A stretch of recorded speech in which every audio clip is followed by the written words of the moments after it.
नमस्कार, मैं ज्योति श्रीवास्तव और आप देख रहे हैं सी न्यूज भारत। वक्त हो चुका है यूपी बुलेटिन का, जिसमें बात होगी बुलंदशहर की, जहां नवीन मंडी परिसर में भीषण आग लगने से हड़कंप मच गया। आगे बात करेंगे चित्रकूट की, जहां 14 जून को जिले के 8 परीक्षा केंद्रों पर होगी राजकीय इंटर कॉलेज प्रवक्ता परीक्षा। ऐसी तमाम खबरों पर विस्तार से डालेंगे नजर। बुलंदशहर के खुर्जा से बड़ी खबर सामने आई है, जहां नवीन मंडी परिसर में भीषण आग लगने से हड़कंप मच गया। आग में मंडी परिसर के भीतर कई दुकानों और बड़ी संख्या में रखी प्लास्टिक की क्रेटों को अपनी चपेट में ले लिया। घटना के बाद पूरे क्षेत्र में अफरा तफरी का माहौल बन गया। घटना की सूचना मिलते ही फायर ब्रिगेड की कई गाड़ियां मौके पर पहुंची और आग बुझाने का अभियान शुरू किया गया। दमकल कर्मी लगातार आग पर काबू पाने के प्रयास में जुटे रहे। वहीं प्रशासनिक अधिकारी भी मौके पर पहुंचकर स्थिति का जायजा लेते रहे और राहत एवं बचाव कार्य की निगरानी करते रहे। फिलहाल आग लगने के कारणों का अभी पता नहीं चल सका है। हालांकि राहत की बात यह है कि अभी तक किसी जनहानि की सूचना नहीं मिली है। आग से हुए नुकसान का आकलन किया जा रहा है और प्रशासन और दमकल विभाग की टीमें स्थिति पर पूरी नजर बनाए हुए हैं। आज आपका क्या नाम है? मोहम्मद आसिफ। आज जो मंडी में ये कई दुकानों में आग लगी है, वो कैसे आग लगी है? ये पता नहीं, कोई रहता नहीं है शाम के टाइम में, तो पता नहीं कैसे, बता नहीं सकते कैसे लगी है आग, कुछ कह नहीं सकते। बहरहाल सबसे ज्यादा नुकसान मेरा ही हुआ है। 1400-1500 क्रेट मेरी जल गई। कुछ माल अंदर जो बचा था आज वो सब जल गया, जो खाते वाते थे वो सब जल गया अंदर। कितनी दुकानों में आग लगी? 3 दुकानों में आग बढ़ चुकी है अंदर। सबसे ज्यादा मेरी में ही गई है। तो मेरी में बारदाना रखा था अंदर भी, 450-500 क्रेट अंदर रखी थी, वो भी जल गई। कुछ गत्ता भी रखा था, वो भी जल गया। लगभग कितना नुकसान आपका? 3 दुकानों में 3.5 लाख रुपए का मेरा अकेले का नुकसान है। और दुकानों की बात और दुकानों की बता नहीं सकता, अंदर क्या क्या किसकी दुकान में कह नहीं सकता है। औरों का भी नुकसान है। तो आग पर काबू कैसे पाया गया? आग पे काबू है, फायर ब्रिगेड मंगाई थी, जब उससे आग पानी से आग पे काबू पाया है। आग बहुत तेज थी, कोई था नहीं जो पता नहीं पड़ पाई, इसलिए सारा नुकसान हो चुका। कोई जनहानि तो नहीं हुई है? नहीं, कोई नहीं, कोई रहता ही नहीं है ना शाम के समय में, इसलिए कोई नुकसान नहीं हुआ ऐसा। मेरा नाम रईस अहमद है सर। जी, ये मंडी में दुकान में आग लगी है। कितनी दुकानों में आग लगी? ये 4 दुकानों में आग लगी है सर, करहंदे। और इसमें मलबे के सारी दुकानें खत्म ही है बिल्कुल इस तरीके से। आप भी देख रहे हैं उस चीज को, करहंदे यहाँ पर। और अब से पहले भी आग लग चुकी है यहाँ पर करहंदे। 7 तारीख में भी लगी थी एक आग कानेपल्ली तरफ को करहंदे। आग का कारण क्या रहा है? आग का कारण क्या बताए, हम तो लोग चले जाते हैं यहाँ से। आग लगती है हम जो यहाँ से दुकानें बंद कर करके चले गए यहाँ सब। अब पता लगी, हम दौड़ के घर से वापिस आए यहाँ पर करहंदे। फायर ब्रिगेड कितना नुकसान लगभग आप लोगों का हुआ? नुकसान तो बहुत काफी नुकसान है, कहाँ तक गिनवाएंगे, अभी तो उसको टोटल ही नहीं हुआ होगा तो कहाँ से करेंगे अभी ऐसे पता भी अभी ऐसे कैसे पता लग पाएगा। करहंदे बारदाना भी है, माल भी है, करेटे भी हैं। जैसे दिल्ली का लगा ऐसा पता लगेगा। 100 रुपए की एक करेट आती है, दुनिया भर की करेटें लग रही थी। क्यों नहीं दुकान में थोड़ी आ जाती हैं, 200, 300, 400 करेटें लगी रहती हैं बाहर का। नहीं समझे, हर दुकान पे करेट रहती है करहंदे। और माल की स्थिति आप देख ही रहे करहंदे। माल तो सारा बेकार होगा, माल में तो कुछ नहीं बचा है करहंदे, इसमें कुछ भी ना बचा। बुलंदशहर से सी न्यूज संवाददाता उमेश की रिपोर्ट। उत्तर प्रदेश लोक सेवा आयोग द्वारा आयोजित राजकीय इंटर कॉलेज प्रवक्ता परीक्षा को नकल विहीन, निष्पक्ष एवं शांतिपूर्ण ढंग से संपन्न कराने के लिए गुरुवार को चित्रकूट इंटर कॉलेज करवी में एक महत्वपूर्ण बैठक आयोजित की गई। बैठक की अध्यक्षता अपर जिलाधिकारी चंद्रशेखर ने की। इसमें सभी केंद्र व्यवस्थापक, सहायक केंद्र व्यवस्थापक, पर्यवेक्षक, कक्ष निरीक्षक, सेक्टर एवं जोनल मजिस्ट्रेट तथा स्टैटिक मजिस्ट्रेट उपस्थित रहे। बैठक में आयोग एवं शासन द्वारा जारी दिशा निर्देशों की विस्तार से जानकारी दी गई। अधिकारियों ने बताया कि 14 जून को जिले के 8 परीक्षा केंद्रों पर राजकीय इंटर कॉलेज प्रवक्ता परीक्षा आयोजित की जाएगी। जिला विद्यालय निरीक्षक रविशंकर ने भी सभी केंद्र व्यवस्थापकों एवं कक्ष निरीक्षकों को आयोग के दिशा निर्देशों के अनुरूप अपनी ड्यूटी निभाने के निर्देश दिए। उन्होंने कहा कि परीक्षा के दौरान किसी भी प्रकार की लापरवाही क्षम्य नहीं होगी तथा दोषी पाए जाने पर संबंधित के विरुद्ध कार्रवाई की जाएगी। बैठक में चित्रकूट इंटर कॉलेज के केंद्र व्यवस्थापक डॉक्टर रणवीर सिंह चौहान, परीक्षा सहायक फूलचंद, लोक सेवा आयोग से आए पर्यवेक्षक सुदीप कुमार अग्रवाल सहित स्टैटिक मजिस्ट्रेट उपस्थित रहे। कार्यक्रम का संचालन विजय कुमार पांडे ने किया। मैंने सीएससी का गहन निरीक्षण किया हूँ। लैब में जाके मैंने देखा तो लैब वालों को मैंने बताया कि आप जो है जितने भी रिपोर्ट है प्रिंट कीजिएगा मलेरिया की स्लाइड आप जो है स्वयं देखिएगा। और दूसरे जो जनौषधि केंद्र नहीं खुला था उसके लिए मैंने कहा कि जनौषधि केंद्र में जो है वही दवाएं बिकेगी जो जनौषधि से प्रधानमंत्री जनौषधि केंद्र से रिकमेंडेड है, कोई बाहर की दवा नहीं बेचेंगे, ठीक है। और जो डॉक्टर जो है बाहर की दवा लिख रहे थे उनको मैंने सख्त हिदायत दी थी कि अगर अगली बार ऐसा दिखा तो उनके खिलाफ़ जो है कठोरतम कार्रवाई की जाएगी। दूसरी चीज़ है साफ़ सफाई, थोड़ा कंजस्टेड था, उसके लिए मैंने बताया कि साफ़ सफाई कर लें। और ये बताया कि फार्मासिस्ट को कि आप जो एसेंशियल ड्रग लिस्ट है उसको आप सब डॉक्टर को प्रोवाइड करा दीजिए, वो उसी में से दवाई लिखेंगे और जांचें भी सब यहीं होंगी, दवा भी यहीं होगी। किसी को बाहर से कुछ लेने की ज़रूरत नहीं है, ना बाहर से कोई जांच कराएंगे। चित्रकूट से सी न्यूज़ संवाददाता रोहित की रिपोर्ट। फर्रुखाबाद के आवास विकास स्थित डॉक्टर राम मनोहर लोहिया जिला अस्पताल में बन रहे क्रिटिकल यूनिट ट्रॉमा सेंटर का भाजपा सांसद मुकेश राजपूत ने निरीक्षण किया। निरीक्षण से पहले उन्होंने सीएमएस आवास और ट्रॉमा सेंटर के सामने पीपल का पौधा लगाया।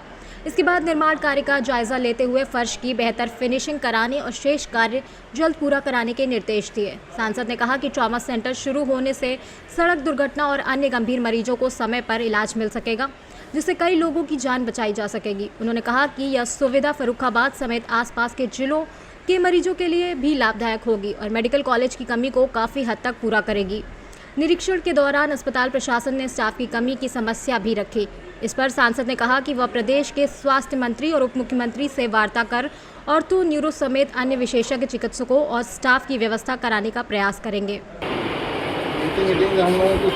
प्राइवेट वालों से भी डीएम साहब से बात करके उनके अनुभव पर कि आपको जो अच्छे डॉक्टर रखते हैं किसी समय उनसे उनके पास कौन सा समय ऐसा है जिससे एक लोग अपने सेवा के साथ साथ यहाँ भी घंटा 2 घंटा दे दें या एक विजिट सुबह या शाम किसी समय विजिट कर लें, पैसेंट को देख लें, टेक्निकल सुविधा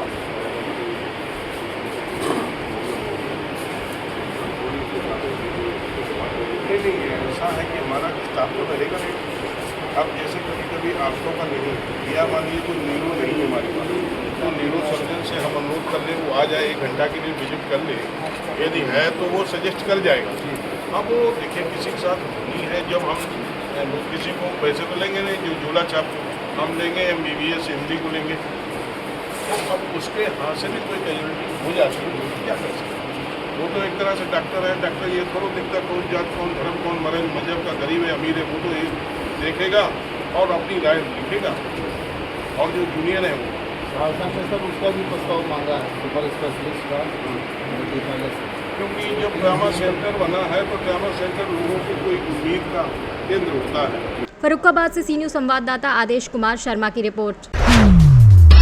फर्रुखाबाद सांसद मुकेश राजपूत ने गुरुवार को अमृत भारत योजना के तहत निर्माणाधीन फर्रुखाबाद जंक्शन रेलवे स्टेशन का निरीक्षण किया। इस दौरान उन्होंने निर्माण कार्यों की प्रगति का जायजा लिया और यात्रियों की सुविधाओं को लेकर अधिकारियों से जानकारी भी ली। निरीक्षण के दौरान स्टेशन पर लिफ्ट लगाने की जानकारी दी गई। सांसद ने बताया कि अमृत भारत योजना के तहत रेलवे स्टेशन का निर्माण कार्य मई-जून 2027 तक पूरा होने की उम्मीद है। उन्होंने कहा कि कुछ समय कार्य की गति धीमी रही, लेकिन अब निर्माण तेजी से चल रहा है। सांसद ने स्टेशन पर ट्रेनों की सफाई के लिए आवश्यक फीड लाइन और पिट लाइन की व्यवस्था किए जाने की जरूरत भी बताई। निरीक्षण के बाद उन्होंने GRP थाने के सामने वृक्षारोपण किया और पौधों की सुरक्षा के लिए गार्ड लगाने के निर्देश दिए। बीते दिनों ADRM आए थे, उन्होंने कहा कि 4 साल के लिए कालिंदी बंद हो गई। ठीक है, देखिए अधिकारी हैं, वो अधिकारी अपना बयान देंगे, लेकिन मैं यहाँ का हूँ और मैं जनहित में क्या होगा, उन्हें तो विभाग का हित क्या है, गाड़ी कंटिन्यू चलती रहे। उधर से तो सैकड़ों गाड़ियाँ हैं, वो गाड़ी नहीं चली जाएगी तो वहाँ के यात्री बैठे नहीं रहेंगे। और एक गाड़ी नहीं सैकड़ों गाड़ियाँ चलने वाली हैं, इटावा से होके, दिल्ली से इटावा कानपुर होके और वो इलाहाबाद तक के लिए सैकड़ों गाड़ियाँ हैं। हुआ क्या है उस मामले में? हुआ क्या अभी तो कुछ हुआ ही नहीं। खाली मूली में ना कौआ ले गया, ना कौआ ले गया, ना चिड़िया ले गई, ना के सबके पास है, लेकिन खाली मूली में कुछ लोग जो हैं वो तिल का ताड़ बनाए रहते हैं। कुछ आप तिल का ताड़ बनाए, मैंने कहा आप विश्वास करिए, तिल का ताड़ ना बनाइए, हम लोग हैं तो उसको समस्या का समाधान करेंगे। और विकास होना कोई गलत तो है नहीं। वहाँ जो है एलिवेटेड रोड जो है कानपुर में बनेगा, अभी तो बनना शुरू नहीं है, शुभारंभ ही नहीं हुआ, तो अभी से हम उसकी चिंता किस लिए करें। और लोग चिंतित थे, इसलिए मैंने माननीय मंत्री जी को यहाँ अवगत करा दिया है वो इसको दिखवा रहे हैं और फिर हम बैठ के उसको डिसाइड कर लेंगे। ये हमारे हाथ का काम है, माननीय मंत्री जी का काम।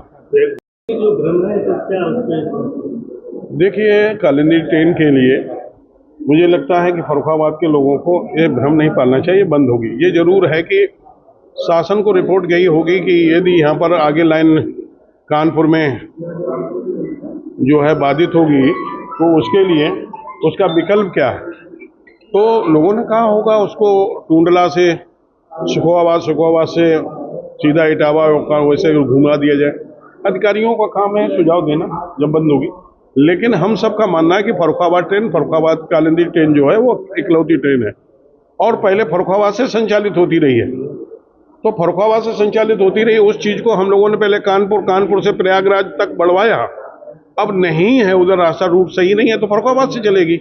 अब एक समस्या आती, पिट लाइन सिट लाइन यहाँ पर नहीं है, क्योंकि अभी जो है वो क्लीन होना और मरम्मत होना वो प्रयागराज स्टेशन पर होती थी।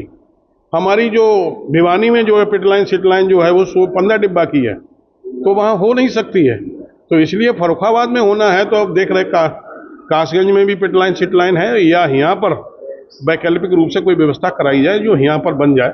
इसके लिए मैं बराबर प्रयासरत हूँ और नहीं होगा तो कोई न कोई व्यवस्था चलेगी फर्रुखाबाद। अस्पताल में निर्माणाधीन मेडिकल यूनिट का ये फर्रुखाबाद जनपद के लिए उपलब्धि है, बड़ी उपलब्धि है कि फर्रुखाबाद में भी ट्रामा सेंटर तैयार हो गया है। यहाँ कोई भी एक्सीडेंटल केस, इमरजेंसी वाले केस जो भी हैं फर्रुखाबाद जनपद के या आसपास जनपदों के, वो यहाँ आ सकेंगे और अच्छा इलाज हो सकेगा।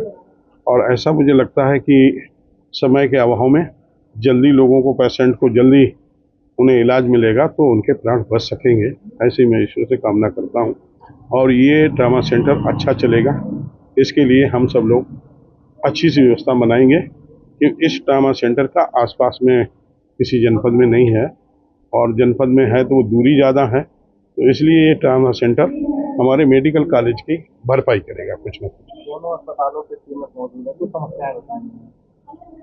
समस्याएं बताई हैं, स्टाफ की कमी के लिए बताई है। तो स्टाफ की कमी के लिए मैं माननीय स्वास्थ्य एवं उत्तर प्रदेश के उप मुख्यमंत्री जी से माननीय से निवेदन करूंगा कि इसके लिए एक अच्छा स्टाफ, सीनियर स्टाफ और सभी, जैसे चाहे आर्थो का हो, चाहे न्यूरो का हो और चाहे अन्य से संबंधित हो, सभी बीमारियों से संबंधित हो, और वो स्टाफ यहाँ अच्छा स्टाफ लगाएं। फर्रुखाबाद से सी न्यूज़ संवाददाता आदेश कुमार शर्मा की रिपोर्ट। समाजवादी पार्टी प्रमुख अखिलेश यादव की पुत्री के खिलाफ सोशल मीडिया पर की गई कथित आपत्तिजनक टिप्पणी को लेकर सपा नेताओं में भारी आक्रोश देखने को मिला। पोस्ट वायरल होने के बाद पार्टी कार्यकर्ताओं और पदाधिकारियों ने कड़ी नाराजगी जताई। जिला अध्यक्ष के नेतृत्व में सपा नेता पुलिस अधीक्षक कार्यालय और कलेक्ट्रेट पहुंचे तथा आरोपियों के खिलाफ सख्त कार्रवाई की मांग करते हुए ज्ञापन सौंपा। सपा के प्रदेश उपाध्यक्ष ने आरोप लगाया कि आपत्तिजनक पोस्ट भाजपा समर्थकों द्वारा की गई है। उन्होंने कहा कि मामले में जल्द दंडात्मक कार्रवाई नहीं हुई तो समाजवादी पार्टी सड़कों पर उतरकर विरोध प्रदर्शन करेगी। सपा नेताओं ने प्रशासन से मामले की निष्पक्ष जांच कर दोषियों के खिलाफ कड़ी कानूनी कार्रवाई करने की मांग की है। आज आप लोग एसपी ऑफिस पहुंचे हैं, एसपी से मुलाकात किया, ज्ञापन के संबंध में ज्ञापन का क्या मांग है? देखिए, आज समाजवादी पार्टी जनपद कन्नौज के जिला अध्यक्ष कलीम खान के नेतृत्व में हम सभी समाजवादी पार्टी के लोग एसपी साहब से मिले हैं और एक ज्ञापन सौंपा है। आप देख रहे हैं 9 तारीख से कुछ भारतीय जनता पार्टी के खुराफाती तत्व, और मैं तो ये कहूँगा कि भाजपा के गुंडों द्वारा जो पीडीए के जननायक, समाजवादी पार्टी के राष्ट्रीय अध्यक्ष, कन्नौज के सांसद श्री अखिलेश यादव जी के परिवार पर जो आंचल लगाया जा रहा है, जो उनकी बेटी के साथ जिस तरीके से ये फोटो प्रसारित की जा रही, इससे हम लोग पूरे पार्टी के कार्यकर्ता और आम जनमानस इससे नाराज है। आप देख सकते हैं राजनीति का एक स्तर होता था, आज भारतीय जनता पार्टी कितना नीचे गिर चुकी है। जो किसी की बहन बेटी को भी आगे लाकर ये राजनीति में उसका खेल खेल रहे हैं।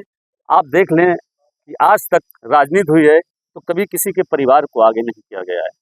अब ये भाजपा वाले जब जनता के मुद्दों को भटकाने के लिए, सही बात जनता के बीच न जाए, इसलिए ये सब एक भ्रम की स्थिति पैदा करने के लिए इस तरीके का षड्यंत्र कुचक रचा जा रहा है, जिसका हम लोग पुरजोर विरोध करते हैं। और आज एसपी साहब से मिलकर हम लोगों ने मांग की है कि साइबर सेल से जो फर्जी आईडी फेसबुक द्वारा जो पोस्टें डाली जा रही हैं उनकी निष्पक्ष जांच कर दंडात्मक कार्रवाई कराने की कृपा करें, वरना समाजवादी पार्टी सड़कों पर उतरकर इसका पुरजोर विरोध करेगी।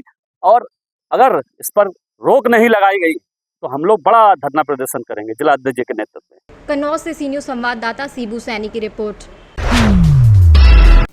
बड़ी खबर रायबरेली से है, जहां वर्तमान ग्राम प्रधान पर जमीन कब्जाने का आरोप लगा है। वहीं वर्तमान प्रधान भूमाफिया के साथ मिलकर सेना की जमीन पर जबरन दुकान बनवाने का आरोप है। जम्मू कश्मीर सेना में तैनात जवान की जमीन पर वर्तमान प्रधान द्वारा कब्जा किया जा रहा है। फौजी की भांजी ने बताया कि मेरे मामा की जमीन, जो कि पूर्वजों से जमीन पर कब्जा है, उस पर अन्नपूर्णा भवन बनवाने के नाम पर वर्तमान प्रधान फौजी की जमीन पर दुकान बनवा डाल रहे हैं।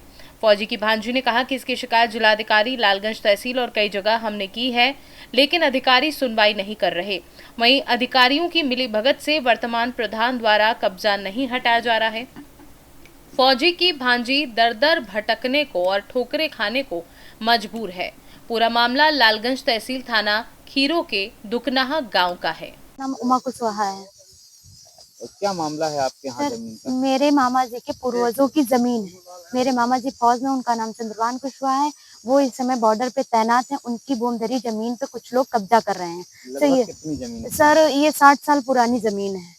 यहाँ पे उनके पूर्वजों की समाधि बनी हुई है सर, आप देख सकते हैं। और यहाँ पे अन्नपूर्णा भवन के आड़ में मामा जी आपके कहाँ हैं? मेरे मामा जी आर्मी में, वो बॉर्डर पे हैं।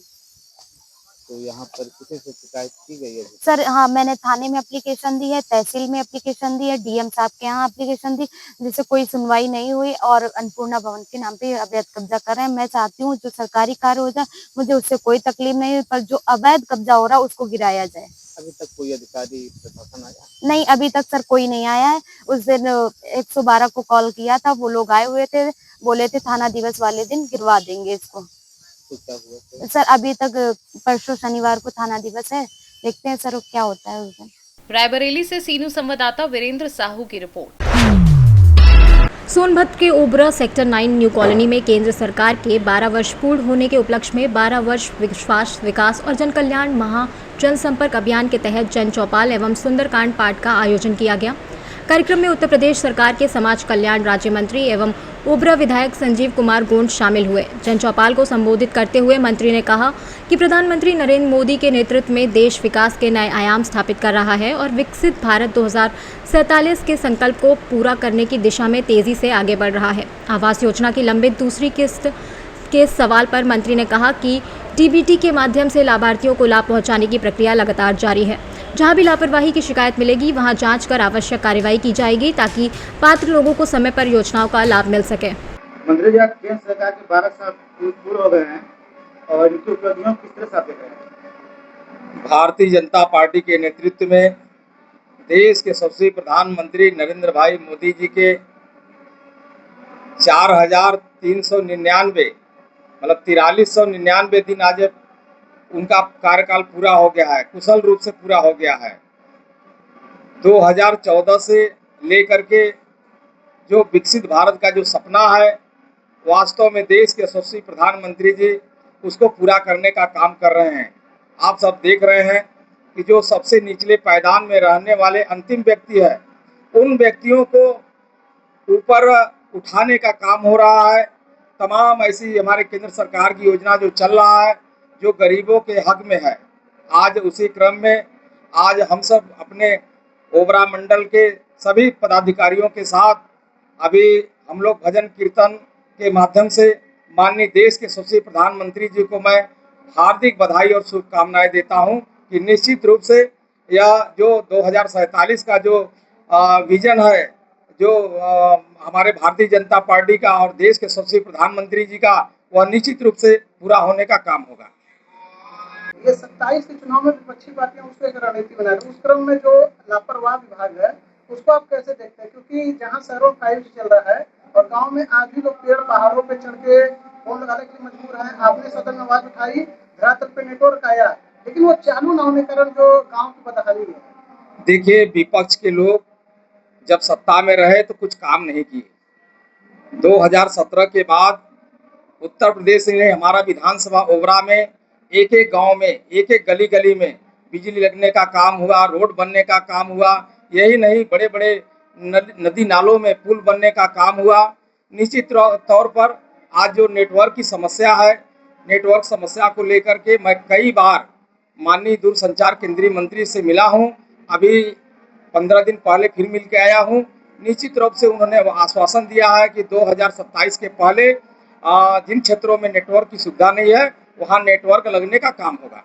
माननीय जी, मुख्यमंत्री प्रधानमंत्री जी की जो आवास योजना है, पहली किस्त आने के बाद लगभग 9 महीने 8 महीने से दूसरी किस्त न आने के कारण धरातल पे इसकी समस्या है, क्योंकि आपके माध्यम से ये बात जा रही है, तो अधिकारियों को क्या देखिए, चाहे वो प्रधानमंत्री आवास हो, चाहे माननीय मुख्यमंत्री आवास हो, सीधे लाभार्थी के खाते में जाने का काम होता है। निश्चित रूप से अभी जो नया चयनित जो प्रधानमंत्री आवास जो चयन हुआ है उसका बहुत जल्दी उसका पैसा भी आएगा और ऐसे लोगों को जिनको आवश्यकता है, आवश्यकता अनुसार उनको प्रधानमंत्री आवास हमारी सरकार देने का काम करेगी। सोनभद्र से सी न्यूज़ संवाददाता कुमदत चौधरी की रिपोर्ट। यूपी बुलेटिन में फिलहाल के लिए इतना ही। बने रहिए सी न्यूज़ भारत के साथ। हर खबर आपके साथ, आपके हाथ।